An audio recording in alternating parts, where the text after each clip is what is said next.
this weekend is Canada Day long weekend, right? So we. All right.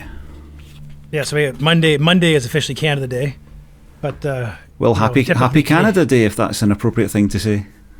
Absolutely, it is. Yeah, and we celebrate Canada Day with eating greasy meat and firing off fireworks. You know, so have you got fireworks to set off, or is that someone else doing that? Yeah, actually, I have never done fireworks for myself before, but my parents bought a couple boxes at the department store down the road, so. It's gonna be Mackenzie's first firework experience. Well, I hope she likes it. So, I hope so too. I don't know. Like apparently, like most kids don't because they're so loud, right? You know, when they explode and they pop. Apparently, when I was a little kid, I called them hammers in the sky. But you know, she's been exposed to more loud noises than most kids are. I think her age. Like she loves playing my drums. You know, and her favorite thing to hit is the China cymbal, which is the most explosive sounding one, and she hits it like hard. Like she loves hitting that thing. So I have a feeling that the first couple fireworks might scare her because they're not under her control. So I don't know how much they'll scare her, or maybe she'll be like, "Wow, drums in the sky." So we'll see. We had a neighbour here who won the lottery, won quite a lot of money in the lottery, and to celebrate, he bought fireworks. And he didn't just buy ordinary fireworks, he bought like the kind of fireworks that a local authority who's putting on a big show would buy. He bought some of those. And we were looking out the window. Our window looks out onto a little sort of a little roundabout, a little grass roundabout. And he was bringing the fireworks out and putting them on the roundabout, setting them off. And everything he brought out was bigger than the last thing he brought out. So he started off with little ones that went up and went pop.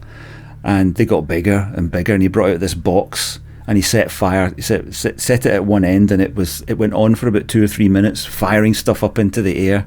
That was all great. Oh, fantastic! That's awesome. The last one he brought out was, I'm not kidding. It was in the shape of a dragon. It was molded in the shape of a dragon, and it was about a foot and a half long, on a big stick, and he whacked it into the ground and lit the fuse. And as he went away from it, it just flopped over, and it was pointing down the street. And when it went off, it went straight down the middle of the street. I don't know where the hell it landed, but I mean, it could have killed somebody if it had hit them. You know, it was hilarious. That sounds awesome. So be careful.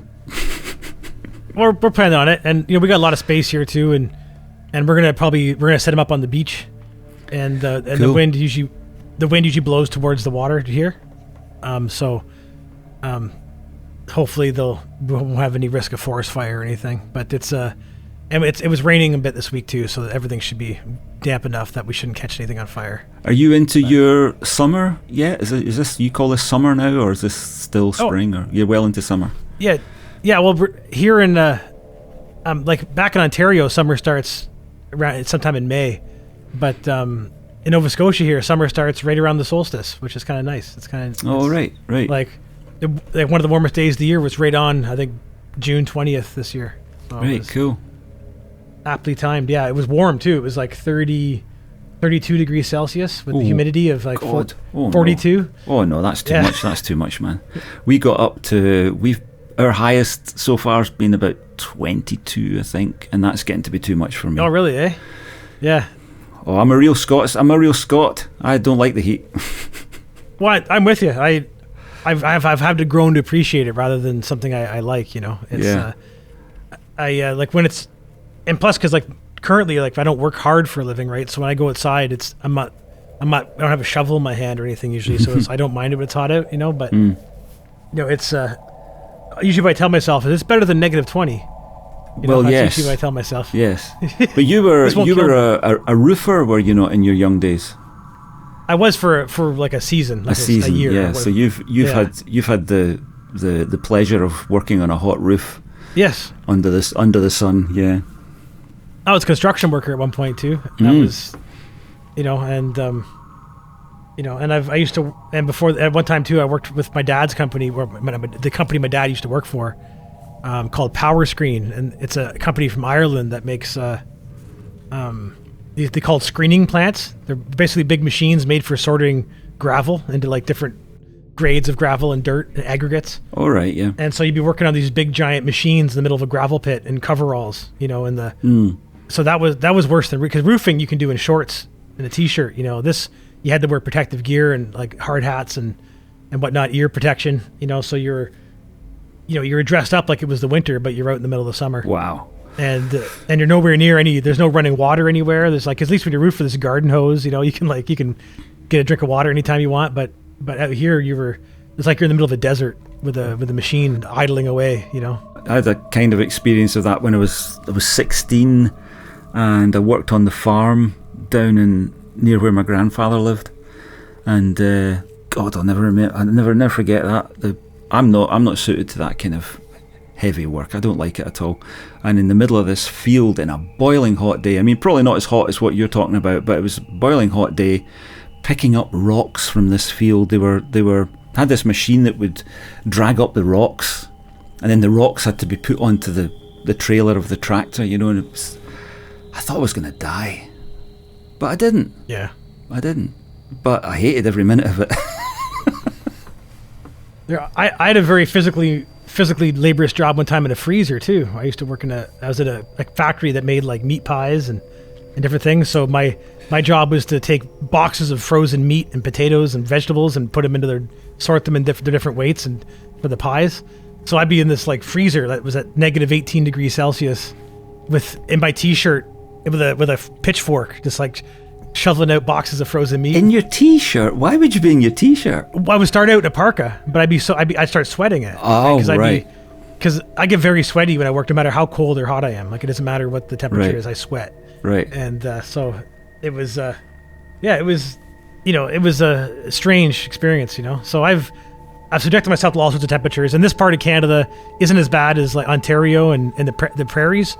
Like if you get into Manitoba or like in Winnipeg, we call it winter peg. Like they get down to negative 40 degrees Celsius sometimes. I know they still hit, and they hit the highs too of plus 40 sometimes. I know. I'm surprised Canada doesn't just break in two or something with the heat differentials. It's like we don't get those extremes here. It's like it's our winter temperature's 5 degrees average C, and our summer temperature is 15 degrees average C. So that's our bandwidth. So if it gets below freezing, we remark on it. It's like, that's cold if it gets below freezing. Well, it's nice to me you probably save on utilities then too, like, because our utility bills can be quite expensive because you're trying to keep your house cool in the summer and keep it warm in the winter. It's like you're constantly battling the exteriors, Oh, they've got ways of charging us. Don't you worry. They've got ways of making sure that we pay through the nose for every fucking electron that comes through the fucking wire. There you go. So it's a bit of a sore point. You can tell. I bet. Oh god. Yeah. So we now the west coast of Canada is. I often hear that Vancouver Island is compared to the UK as far as their temp. Like they don't get below freezing in the winter and they don't get too hot in the summer. It's not quite as tight of a spectrum as 5 to 15. It's probably more like 0 to 25. But still much more comfortable than like most people over there don't own air conditioners or have a furnace in their house. No, there's no air conditioning here. No, we don't understand that. My daughter's in Spain, and she's living with very high temperatures right now, and she's in all sorts if she can't get to the air conditioning. So. Yeah. Well, you know what I found? I don't know what it is, but as when it gets to be 30 degrees outside and it's sunny out, when I go outside, I immediately feel my blood warming up.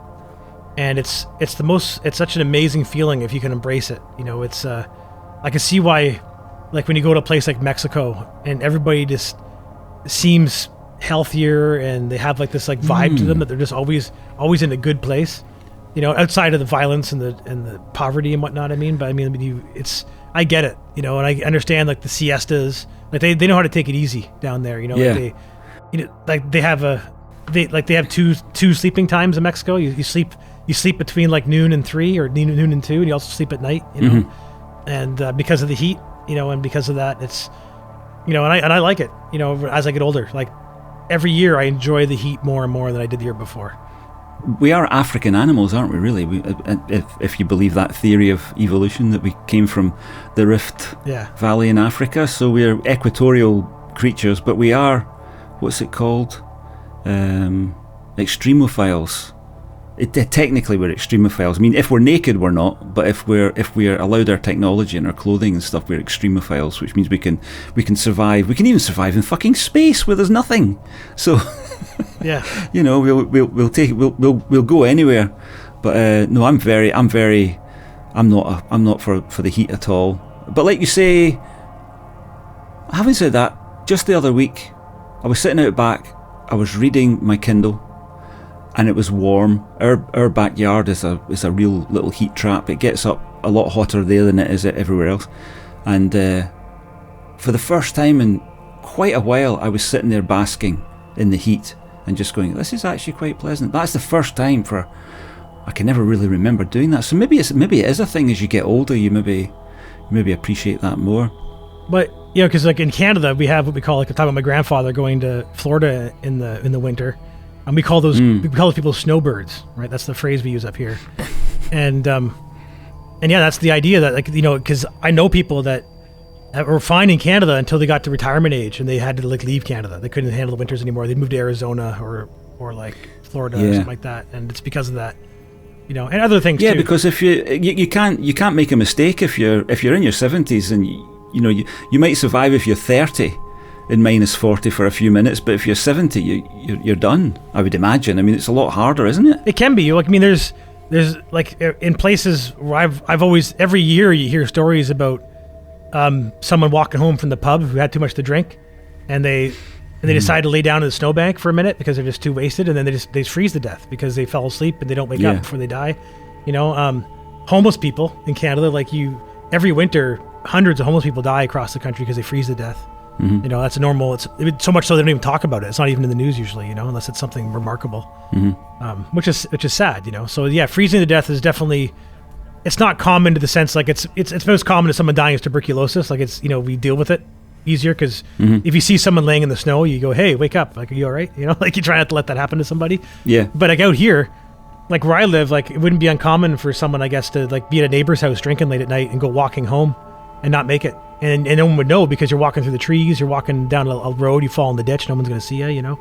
So it's, it could happen, yeah. But thankfully, with communication and whatnot, you know, like, people knowingly would let that happen to anybody, typically, you know, unless it's a horrible human being that no one would miss, you know? But even then... you can just fucking walk home. Yeah. Off you go. Exactly, right? But yeah, so typically it's... You know, you would just say, "Hey, sleep on the couch" or whatever else. Like, it wouldn't be. Yeah, you got. I guess in these kind of extreme situations, you got to look after one another. And if that's the country that you live in, then you just get used to doing that, and that's what you do, I would guess. Yeah, and we have multiple ways. Like, we have propane here, so like we could, you know, propane in a tank behind the house, and we have little tanks too. So we have, you know, ways to heat the house with propane. Potentially, we have a propane generator. We have. You know, propane barbecue, propane stove, and then we have 2 wood-fired fireplaces in the house, right? And then we have electric baseboard heating around the house and some heat pumps too, right? So I mean, like, as long as there's electricity, there's wood or there's propane, we have a way to make ourselves hot, you know, or warm at least. Yeah. And then but it's gotta get pretty, like, luckily in Nova Scotia, it doesn't get that cold typically. Like, it's, we had one night last winter where it dropped down to -50 one night. And the pipes froze in the walls and everything, and like -50.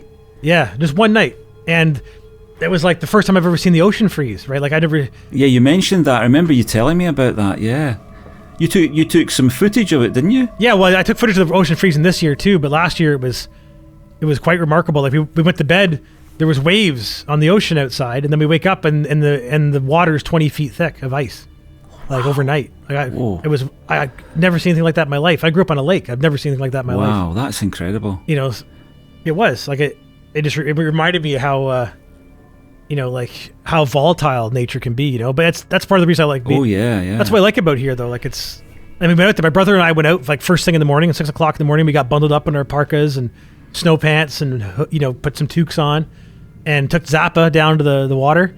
And went for a walk, and first thing we see is seals. There's seals on the ice, and like I've never seen a seal in my life before that, other than on movies and TV and everything, and there's one in my backyard and my dog's barking at it. And now I've seen lots of seals since. Like I saw a dead seal. Like my buddy John visited on my birthday. We went out for a walk one morning and I was telling him, I said, we're going to see some bald eagles. He's like, are you serious? Like a bald eagle? Like he'd never seen a bald eagle in his life. And first bald eagle we see is eating a dead seal on the beach, And he's like, this is wild, man. Like I've never seen a seal before, and I see an eagle eating a seal.